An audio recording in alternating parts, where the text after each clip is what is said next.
Hi friends, welcome to secret of the soil and kitchen. ఈరోజు చేయబోయే recipe గులివెందల ఈగురండి. ఈ ఈగురు చాలా సింపుల్గా టేస్టీగా ఎలా చేసుకోవాలని చూసేద్దాం. ముందుగా నేను ఈ గులివెందల్లో కొద్దిగా ఉప్పు, అలాగే కొద్దిగా పసుపు, అలాగే 1.5 టీ స్పూన్ కారం కూడా వేసుకున్నాను.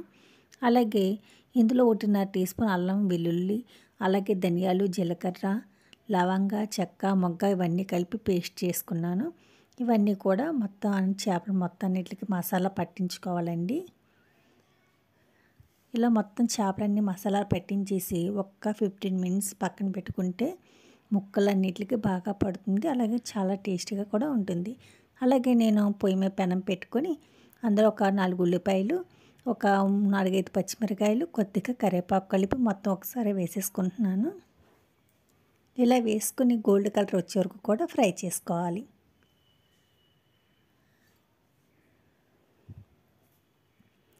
చాలా సింపుల్గా చేసుకోవచ్చు అండి, అలాగే టేస్టీగా కూడా చేసుకోవచ్చు.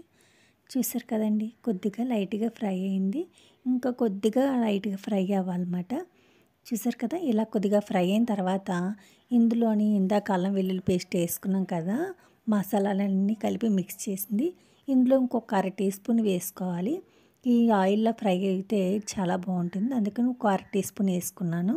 వేసుకొని 2 నిమిషాలు ఫ్రై అయిన తర్వాత ఒక 3 టమాటాలు కట్ చేసుకుని వేసుకున్నాను. బాగా మగ్గించాలి. ఇలా మగ్గిన తర్వాత ఇందులో మనం ముందుగా పక్కన పెట్టుకున్నాం కదా చేపల్ని, ఆ చేపల్ని ఇందులో వేసేసుకోవాలి. ఒకేసారి వేయడం వల్ల ముక్కల కింద ఇరిగిపోతుంది, అందుకని ఒక్కొక్కటి చొప్పున జాగ్రత్తగా పేర్చుకోండి. ఇలా మొత్తం అన్ని చేపలన్నీ కూడా వేసేసుకొని మొత్తం అన్నీ మూత పెట్టుకోవాలి. ఒక 5 మినిట్స్ తర్వాత మళ్ళీ ఒకసారి చెక్ చేసుకోవాలి, లేదంటే మాడి పెట్టేస్తుంది కిందన. ఇప్పుడు ఇలా మూత పెట్టుకోవడం వల్ల కొద్దిగా లైట్గా మగ్గుతుంది. చూసారా, లైట్గా చుట్టూ చూసారా లైట్గా బెలూన్స్ కింద వస్తుంది, ఆయిల్ అన్నది పైకి తేలింది. ఇలా ఉన్నప్పుడు వాటర్ వేసేసుకోండి. అస్సలు గరిటె అన్నది పెట్టకూడదు, గరిటె అది పెడితే మొక్కలన్నీ మొత్తం చిన్న చిన్న ముక్కల కింద అయిపోతుంది.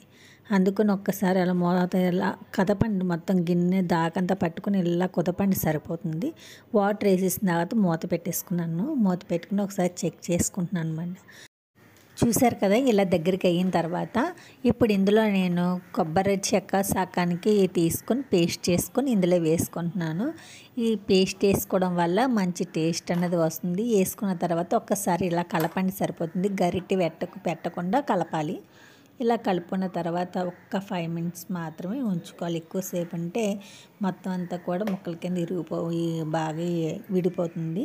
అలాగే ఉప్పు అది చూసుకోండి, చూసుకొని ఒకసారి వేసుకొని కావాలంటే అప్పుడు చూసుకున్న తర్వాత చూసారు కదా, మొత్తం దగ్గరికల్లా అయిపోయిందండి. ముక్కలు కూడా బాగా ఉడికిపోయినాయి. ఇప్పుడు మనం స్టవ్ కట్టేసుకొని చూసారు కదా, కర్రీ అంతా అయిపోయిందండి. ఇప్పుడు ప్లేట్లోకి నేను వేసేసుకుంటున్నాను చేపలు. చాలా సింపుల్గా టేస్టీగా చేసుకోవచ్చు.